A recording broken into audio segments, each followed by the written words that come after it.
Alors, savoir les propriétés d'une fonction périodique est très important dans cette unité-ci, puisqu'en fait, toutes les fonctions trigonométriques sont justement des fonctions périodiques. Mais au fait, c'est quoi en fait une fonction périodique? Alors, définissons ici, c'est en fait une fonction est périodique lorsqu'elle comporte une série de valeurs de y qui se répètent à des intervalles réguliers. Alors en fait, on verra les exemples après, mais c'est en fait si on a une suite ou une suite dans un graphique qui se répète. Alors du coup, si on a une suite par exemple qui fait ça, ça, ça et ça, bien sûr on a genre un axe des x ou de y. En fait, les mêmes valeurs de y, alors bien sûr c'est la hauteur, on peut voir qu'elles se répètent, par exemple ici, à des intervalles réguliers. Alors, du coup, un graphique comme ça serait périodique. Quant à un graphique, si on aurait un graphique comme ça serait pas périodique parce qu'en fait, par exemple, la valeur de y ici, elle n'apparaît qu'une fois. Il n'y a pas d'autre valeur, alors du coup, elle n'est pas consistante. Et voilà. En parlant de fonctions périodiques, il y a plusieurs définitions ou de terminologie qu'il y a aussi avec ça. Un cycle, c'est une série complète d'une fonction périodique. Alors du coup, cette partie, on va mettre ça en rouge. Cette partie ici, ça serait un cycle, après un deuxième cycle, un troisième cycle, un quatrième cycle, etc. Et ensuite, on a la période qui est en fait la longueur de ce cycle. Alors du coup, si on travaille avec une unité, ou alors une unité, deux unités, trois unités, quatre unités, cinq unités, en fait, la période, ça serait genre la distance ou la longueur d'un cycle. Alors du coup, ici, ça serait 2, parce qu'on va de 3 à 5, 1, 2, la période est égale à 2 unités. Et en fait, on verra ça plus en détail maintenant. On fera les exemples maintenant. Alors, plusieurs exemples qu'on a ici. En fait, c'est le même exemple ici de y est égal à x. On peut se demander la question, est-ce qu'en premier c'est une fonction périodique? Non, comme j'ai dit auparavant, parce que valeur de y, parce qu'on bien sûr on parle de valeurs de y là, série de valeurs de y qui se répètent à des intervalles irréguliers. Il n'y a pas d'intervalle et encore une fois, elle ne se répète pas. Y est égal à 6 se répète pas, on la voit pas à une autre place là. Alors du coup, c'est pas périodique tout simplement. Et bien sûr, avec ça, il n'y a pas de cycle, il n'y a pas de période, et voilà. Par contre, cette fonction-ci, euh, est-ce qu'elle est périodique? Oui. Parce que, en fait, si par exemple on prenait une valeur de y, là, alors celle-ci, en fait, elle se répète ici, ici. Si on était pour prendre une autre valeur de y, comme cette valeur c, elle se répète ici, ici, et elle se répéterait quelque part ici, et etc., etc., etc. Alors, voilà, alors c'est bel et bien périodique parce que c'est même la valeur de y qui se retrouve à des intervalles réguliers. Avec ça, un cycle, euh, franchement, il n'y a pas vraiment de truc, c'est tout simplement genre visualiser qu'est-ce qu'on peut séparer équitablement. Alors du coup, moi je vois qu'on a genre une petite colline après une grande colline. Alors du coup, et moi je vois que en fait ça répète. Alors du coup, ça serait genre un cycle ici. Après je vois que ça répète ici, et ça répète ici. On fait le marche arrière là, et etc. Alors ça c'est un cycle, la petite colline et la grande colline, et du coup ça répète. Et bien sûr, maintenant qu'on a trouvé le cycle, on peut trouver la période de ça. Alors maintenant, c'est une question de juste regarder les valeurs qu'on a sur notre graphique ou notre axe des X. Alors du coup, on a 0, 1, 2, 3, 4, 5. Ça commence à 0 et ça finit à 5. Alors on peut conclure que la période, elle est de 5 unités. Bon, 5 cm, si vous travaillez avec centimètres, etc. Qu'est-ce que vous voulez. Bien sûr, on aurait la même réponse ici parce que on commence à moins 5 et on finit à 0. Alors ça fait 1, 2, 3, 4, 5. 5 unités. C'est des cycles encore. C'est des intervalles, genre, encore réguliers. Alors ça devrait pas faire de différence. Certains problèmes alors c'est simple, tout simplement juste regarder des trucs comme ça. Certains problèmes requièrent de la pensée critique, par exemple, comme ce problème-ci. Et si on nous demande, on nous dit, la période de ce graphique est de 5 unités. Alors période, bien sûr, c'est la longueur d'un cycle. Alors 5 unités, on peut visuellement voir ça. C'est le même truc, c'est le même dessin, au même genre graphique auparavant, même fonction. Ça, c'est de 5 unités ici, comme ça. Après, on nous dit que, on nous demande, détermine la valeur de f14 et f35. Alors, bien sûr, f14, c'est genre, c'est quoi la valeur de y quand x est égal à x, ou x est égal à 14. Mais le problème ici, c'est que, en fait, on a genre, notre graphique, il couvre que de moins 8 à 8 pour les valeurs de x. Et du coup, ça ne nous montre pas à 14. Alors, du coup, bien sûr, on pourrait genre, élargir notre graphique pour aller à 9, 10, 11, 12, 13, 14.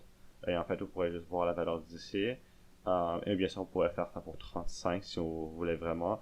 Mais qu'est-ce qui arrive si on a genre une question qui nous demande trouver la valeur de f de genre 135. Vous n'avez pas commencé à faire élargir le graphique pour 150 ou 135 unités là. Alors, meilleure manière de le penser, on sait que ça c'est une fonction périodique et on sait que, bon, ça dit ici que la période de ce graphique est 5. Alors on sait que la valeur de y, on va mettre ça en rouge, sera égale ici et ici. Ça ne change pas d'un cycle à l'autre. Alors, en fin de compte, qu'est-ce qu'on a besoin de faire avec ça pour trouver les valeurs de y de f14 et f35? C'est en fait de soustraire 5 unités pour enlever un cycle continuellement jusqu'au temps qu'on voit, on le voit sur le graphique. Alors, pour mieux expliquer, si on prend f de 14, bien sûr, on n'a pas f de 14 ici, mais si par exemple on était pour enlever un cycle, alors du coup, on ferait ça, 14 moins 5. En fait, après, on aurait f de 9. On n'a pas encore un graphique, alors du coup, on peut soustraire 5 encore une fois. Alors, même idée, on fait ça. Et en fait, f de 4. Alors maintenant, on sait que, en fait, parce qu'en fait, f de 14 et f de 4, ça donnera la même valeur de y, parce qu'encore une fois, c'est des cycles consistants. Et du coup, maintenant, on peut voir avec f de 14 ou f de 4 que la valeur de y est égale à 2. Alors ça, ce serait notre réponse ici. Même idée pour le f de 35. Si on était pour prendre 5, f de 35. Si on était pour faire moins 5, moins 5, moins 5, moins 5, etc., en fait, on pourrait se retrouver avec plusieurs différentes options. On pourrait soit faire fois moins 5 jusqu'à temps qu'on se rende à f de 5. Ou dans cet exemple-ci, on pourrait aussi aller à f de 0. Ou en fait, on pourrait aussi aller à f de moins 5. Mais en fin de compte, comme vous le voyez, en fait, ça donne les mêmes réponses. Et c'est justement ça par rapport aux intervalles genre équivalentes. Si on va f de 5, on a 0. Différentes couleurs. Voilà. Ça donne y égale à 0. F de 0, ça donne aussi 0. Et f de moins 5, ça donne aussi 0. Alors, en fin de compte, juste pensée critique, juste pour mettre à l'épreuve que oui, c'est consistant. Et juste au cas où, que si on vous donne une question comme ça, j'espère que vous n'avez pas commencé à élargir le graphique pour l'éternité. Et c'est ça. Et finalement, un concept important par rapport aux fonctions au périodique, là, et comme on le verra plus tard avec les fonctions de sin, costan, etc., ça aura une grande importance. Mais en fin de compte, dans ces graphiques-ci, on a aussi attribué, dans les fonctions encore périodiques, on a attribué un terme qui s'appelle l'amplitude, et l'amplitude c'est en fait défini comme étant la moitié de la différence entre les valeurs maximales et les valeurs minimales de la fonction. Alors, l'amplitude c'est une mesure. Et comme je viens de le dire, on le trouve en faisant la moitié de la différence de ça. Alors du coup, on trouve la valeur max, on trouve la valeur min, et on fait ça divisé par 2. Alors du coup, on peut prendre des exemples ici.